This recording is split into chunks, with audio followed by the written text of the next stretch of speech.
कधीच नाही चुकणार तुमचे फेवरेट टीव्ही शोज झी5 सोबत, तेही एकदम फ्री। भात वाढलाय ना? हो हो आहे, सगळं वाढलेलं आहे। हा चला चला, गरम गरम जेवून घ्या। इरा चल ग, उठ जेवण करून घे। बस इरा, ए इरा, इरा जेवण करून घे। इरा, ए इरा,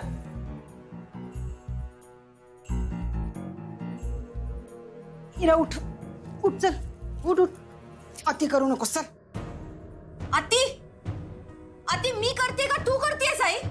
हा, सतत माझ्याशी भांडतेस, किती दिवस माझे दोष दाखवत राहणार आहेस? इरा, अगं आई आहे मी तुझी, आई बरोबर असं वागतेस? इरा तुझं काय चाललंय ग? हे असं हात झटकणं, हे असं वागणं, हे बोलणं, तुला कळतंय का तू कशी वागतेस ते? परत तेच, तू मलाच दोष देतेस आई। का तू काय करतेस ग? जरा स्वतःकडे बघ ना, तू ही माझ्याशी सतत भांडत असतेस, हे दिसत नाही तुला? इरा तुला काहीही बोलायला गेलं की तू फक्त भांडतेस आणि वाद घालतेस। मी तुझ्या भल्यासाठी बोलतेय, की माझी तळमळ नाही का ग दिसत तुला? हा, गेल्या कित्येक महिन्यात तुझ्या आयुष्यात काहीच झालेलं नाहीये इरा, तुझं आयुष्य थांबलंय। हा, कळलं? थांबलंय तुझं आयुष्य। तू फक्त आलेला दिवस ढकलतीयस ग। तुझं निखिलवर प्रेम आहे ना, आणि निखिलचंही तुझ्यावर प्रेम आहे। मला सांग, या नुसत्या प्रेमाने काही होणार आहे का? हा, पोट भरणार आहे का या प्रेमाने? इरा प्रॅक्टिकल विचार कर ग। एकच गोष्ट मी तुला 1000 वेळा विचारली आहे इरा, हा, लग्नाचा विचार करा ना। तो का विषय काढत नाहीये? आणि हे बघ, तो जर काढत नसेल ना विषय, तर तू विचार, खोदून खोदून विचार त्याला, त्याची काय इच्छा आहे? लग्न करणार आहे ना तो?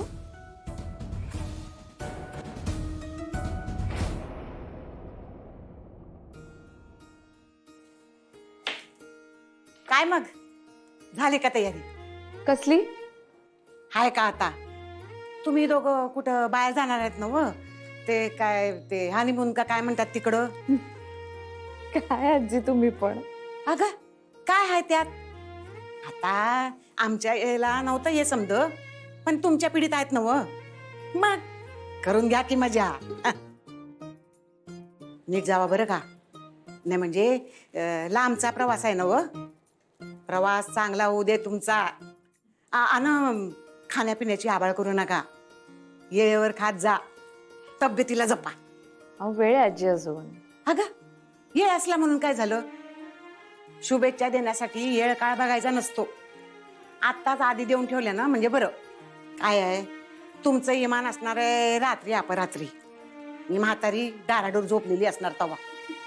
मग काय तुम्हासनी फोन करून ते काय हॅपी जर्नी का काय बोलणार आहे वय? म्हणून म्हणलं आत्ताच देऊन ठेवाव्या। नाही नाही, तुमच्या शुभेच्छा तर आहेतच, पण आशीर्वादही असू द्या पाठीशी। तू आहेच की, पण माझा आशीर्वाद फळाला येऊ दे म्हणजे झालं। म्हणजे? म्हणजे काय? माझा आशीर्वाद काय आहे? या घरात लवकर पाळणा हलवू दे, घराचं गोकुळ होऊ दे। नाही नाही, तिकडे काय फोन बंद नसणार आहे, इंटरनॅशनल रोमिंग असते की चालू। होय, टच मध्ये राहूया, त्याचा काही विषय नाही। हा चालतंय, ओके, थँक्यू। हा हा, थँक्यू। गालातल्या गालात हसायचं नू, आमच्या आजीने काही जॉक मारली काय? काय नाही, आ काय नाही हो. काय नाही तर मग काय नुसतं हसायलाय काय? ऐकू आला मसली? ऐकू आलं ना, मग कशाला विचारताय? नाही म्हणजे ते काय आजी म्हणाली ते आशीर्वादाचं, ते काय ते मनावर घ्या मग तिच्या आशीर्वादाचं। गप्प बसाव तुम्ही। आजी म्हणत होती काय पाळणा बिळणा काय उकूळ बिकूळ काय, मला ऐकू आलं जरा। मॅडम काय चाललंय तुमचं? किचन मध्ये होता पण काय करताय? आमच्या बायकोच्या जवळ यायला काय कोणाची भीती आहे काय? किती जवळ? एका हाताचं अंतर ठेवायचं, कळलं? मी शाळेत विद्यार्थ्यांना पण हेच सांगते। आणि काम करा आता तुम्ही तुमचं, मला माझं काम करू द्या। तेच करावलंय मास्तरीन बाई, आम्ही आमचंच काम करायला।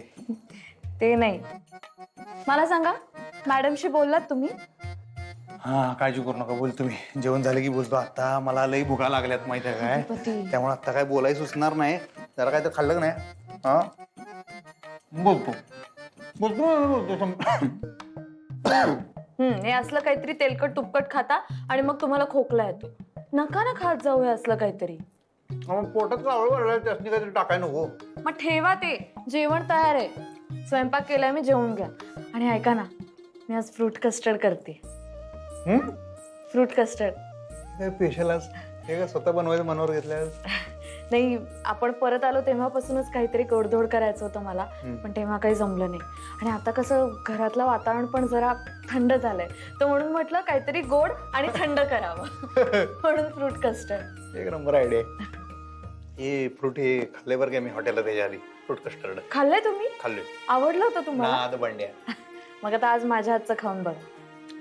अरे बरे, मी काय म्हणतो, ऐका की, आपण आहे ना एक दिवस ओंकारला आणि शिवानी वहिनींना बाहेर जेवायला घेऊन जाऊया, पार्टी देऊया. बिचारे आपल्यासाठी एवढं करतात दोघं जण, आहे की नाही? हो खरंच. आणि कसली अपेक्षा न ठेवता करतात बिचारे. तेच की घेऊन जाऊ आपण त्यांना. तेच म्हणून म्हणलं, एक मिनिट थांबा.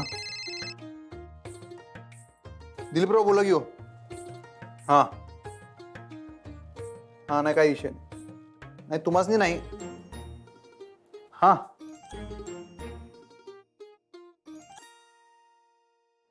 आई अगं, आमचं प्रेम आहे एकमेकांवर. असं काही कॅज्युअल अफेअर वगैरे नाहीये. काय बोलतेस तू हे? नाहीये ना कॅज्युअल अफेअर, प्रेमच आहे ना तुमचं. मग मग करा ना लग्न. काय कुठे घोडा अडलाय? सेटलमेंट साठी थांबलोय. ती झाली की आम्ही लग्न करू. अगं इरा, सेटलमेंट होते ग हळूहळू. इंजिनियर आहे ना तो, कमवेलच ना. होईल ना हळूहळू सेटल.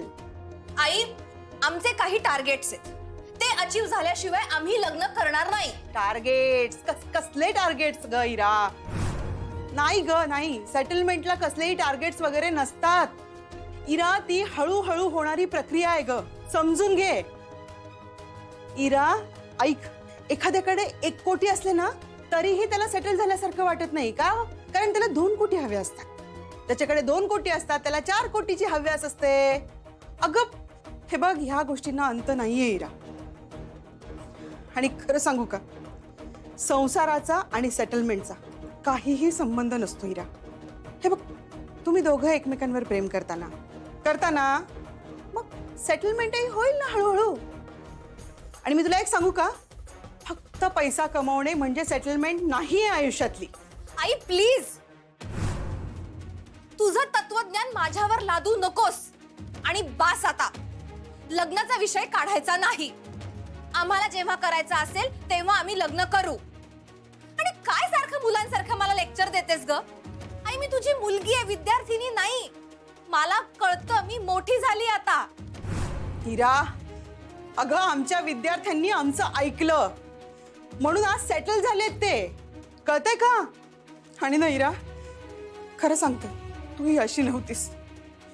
जेव्हापासून तो निखिल भेटलाय ना तेव्हापासून अशी झाली आहेस तू.